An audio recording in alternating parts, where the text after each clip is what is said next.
Performance driving and making the best use of our tires' available grip takes intense concentration while on track. In this content, I'll describe 4 criteria that our minds need to be conscious of and constantly analyzing in order to make the best use of our tires' available traction.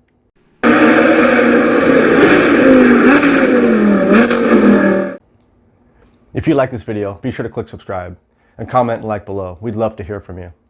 You can follow us on Facebook, Instagram, and Twitter, and visit CallToGrid.com to get everything you need to be successful on track. When on track, there are 4 primary things we need to be conscious of and constantly analyzing. These are our time on the throttle, and if we are maximizing our time on throttle, being conscious of our steering angle, getting the largest area under the traction circle, which means making full use of the tire's lateral and longitudinal grip, and minimizing longitudinal tire slip, or locking up on your brakes and excessive wheel spin on throttle. First, our time on throttle. When on track, we're constantly analyzing and conscious of our throttle position. Are we on throttle before the apex? Once we apply throttle, do we lift? Adjusting your brake point can help ensure we're on throttle early and not lifting once throttle is applied. See our previous content where we break down usage of the brakes to help ensure early throttle application. Link is provided below. The Cliff Notes version of that content is to focus on the end of the brake zone. What we mean is changing your mental focus from the initial brake point and instead direct your focus to the point at which you transition from the brakes to the throttle. Then you adjust your initial brake point and brake pressure, so at the conclusion of braking, you transition from the brakes to the throttle sooner. Next is lowest average steering angle. With the late apex corner, the goal is no steering wheel movement after initial turn-in.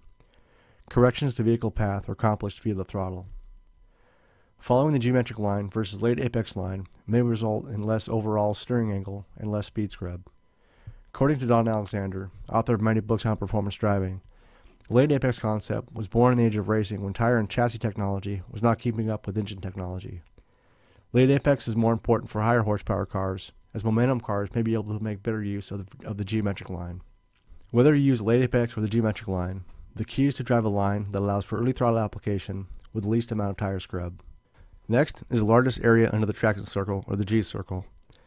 Maximizing the area under the traction circle means you are getting the maximum available grip from the tires.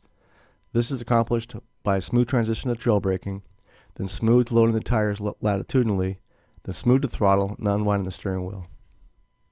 Shown on the left is the driver that is doing all his braking in a straight line and not maximizing the tire's available grip and the area under the traction circle.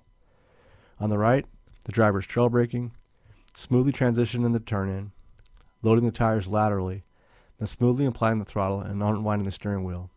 As you can see, this driver has a larger area under the traction circle than the previous driver. However, this driver is leaving some grip on the table, as seen from the gap on the left of this image. Last area to be conscious of is the lowest percentage of longitudinal tire slip. This is locking up the wheels under brakes and excessive wheel spin under throttle.